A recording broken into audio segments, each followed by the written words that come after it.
Hello everyone, it's me, Anthony Couch, a guitarist on YouTube, and today I'm talking all about playing your guitar more cleanly.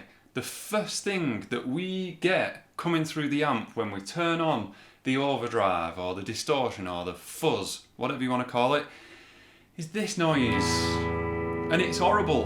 Not only that, but when we play stuff, we're competing with all that horrible noise. So I've got today for you 6 tips which aim to get rid of that noise and clean up your playing.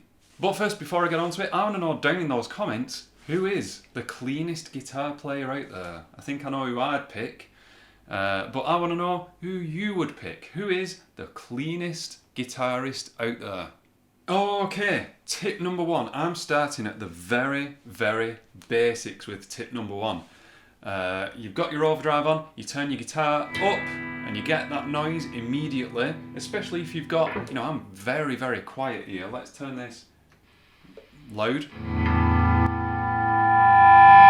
Okay, that's enough of that. That was going to go into full-on feedback mode, but I'm not. It's too early in the morning for that.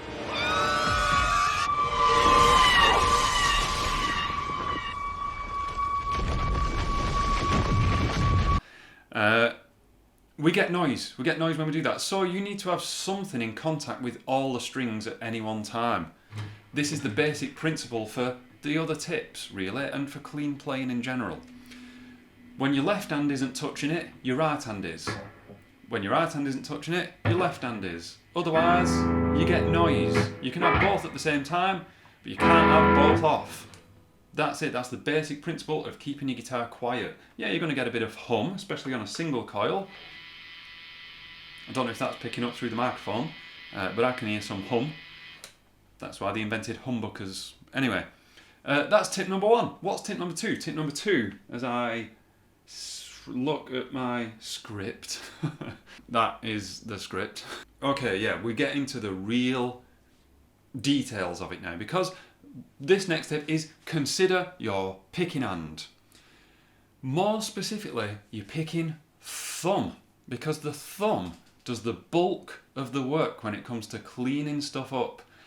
Right, we're talking just right hand at this point, so we're going to start with string 1. So a good exercise, a good thing to think about, as you turn your volume up, you've got your full overdrive, you already want the length of your thumb to be along as many strings as possible. Not all of them, because you don't really want your plectrum under string 1. In most cases, unless you're doing some lick that requires that, but most of the time, you want to have your plectrum near or resting on string 1 when you're playing string 1 stuff. And that entire length of the thumb is muting all these strings. So you can't hear those. Even if you accidentally plucked them or knocked them with your hand or something. That means when you play string 1 and stop it, you don't get horrible noise. That noise mounts up and up and up and up as more vibration gets through the guitar. So if you do this without doing any thumb muting,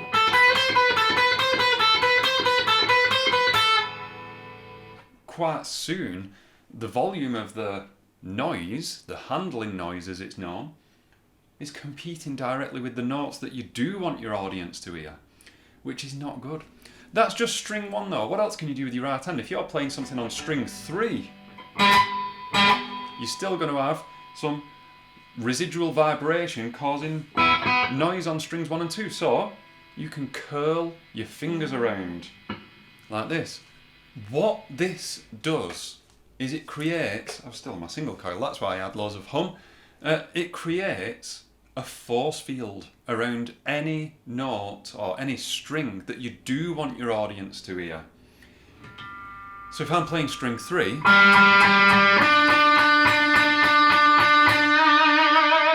or just the open string, if I strum all the strings with my left hand, this is a good test. Have your force field ready, your thumb is down the length of strings 6, 5 and 4, and your curled fingers are muting strings 2 and 1. Strum the strings, and all you should be able to hear is string 3.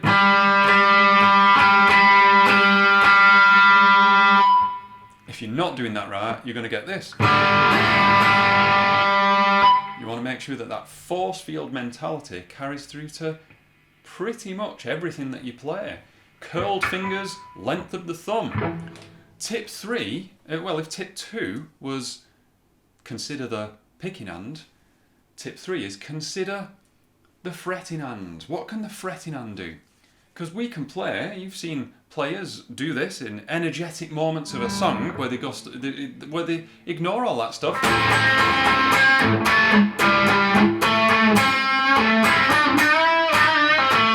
And do all that spanky stuff.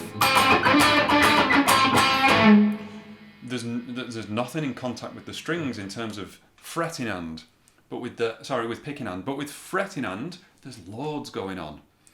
Everyone's hands are different sizes, and certain things are comfortable for others that are uncomfortable for others. So take this one with a pinch of salt, because I'm lucky to have quite a long thumb, so I can reach over, because we break all the rules of classical guitar when we do this. Classical guitar teachers would string me up for mentioning this kind of stuff, but we're playing rock guitar, that's fine.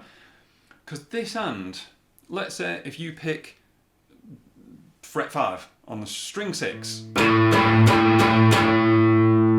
you can use the length of finger 1 to mute all those other strings. String 5, you can do the same and use the tip of finger 1 to mute the strings, which carries over to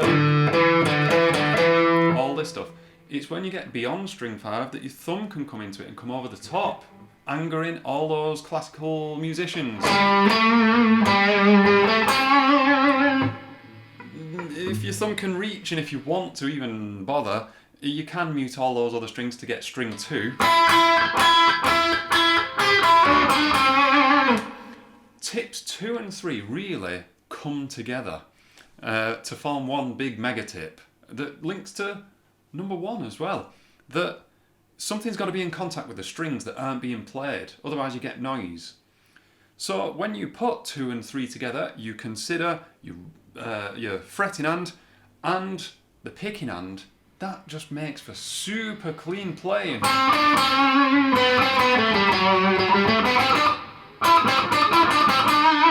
So with this hand, I'm straightening this finger. Yeah, we want curly fingers to get nice pitches and nice tone out of the guitar, he says. But when the time comes, we can clamp down a bit and get some super clean playing.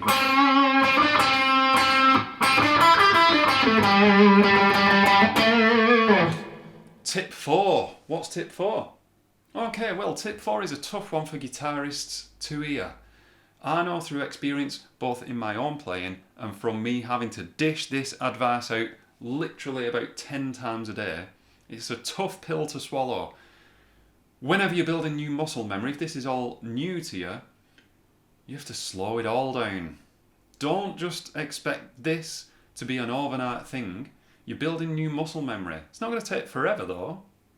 But if you find that your playing is a bit messy, a bit on the sloppy side, or a bit noisy, and you're introducing this stuff, don't assume that that you'll just go, okay, I'll try tip 2 and 3, and then that'll sort it. No, you're going to have to slow everything down, because if you've been picking in a certain way,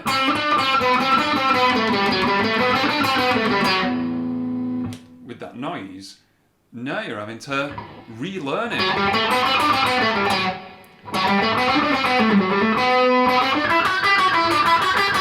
With that new muscle memory of that thumb clamping down and these fingers straightening out when they need to, sometimes using the thumb over the top. Number 5. This one, students do this all the time. I wonder if you do it too. It's just a quick tip and it's an obvious one, but as I said, people do it all the time. If you want to clean up playing with overdrive, then make sure that you've got overdrive on in the first place. The amount of times that I've taught people, and they'll be playing something. And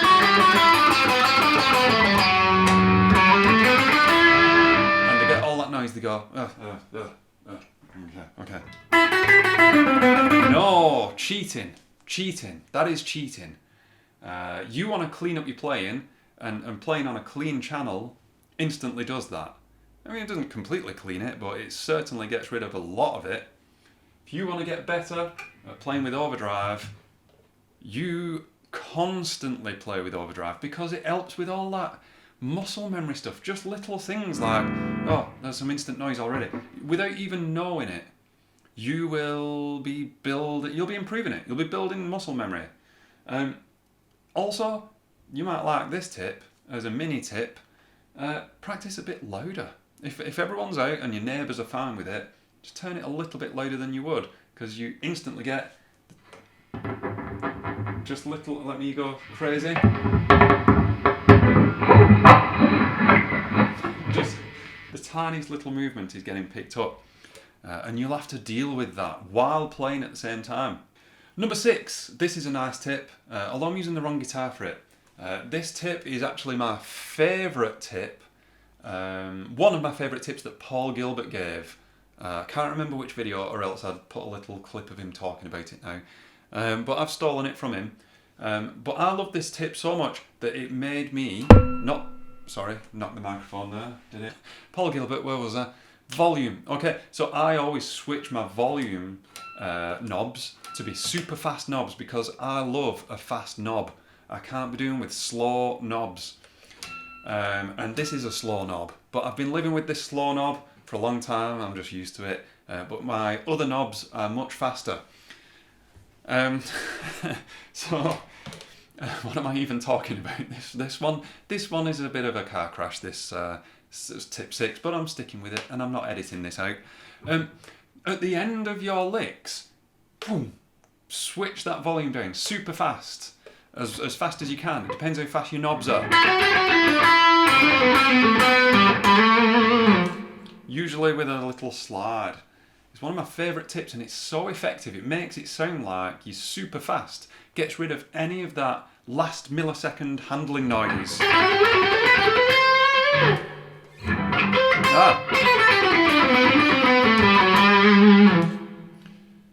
Chuck it into your playing. It's well good.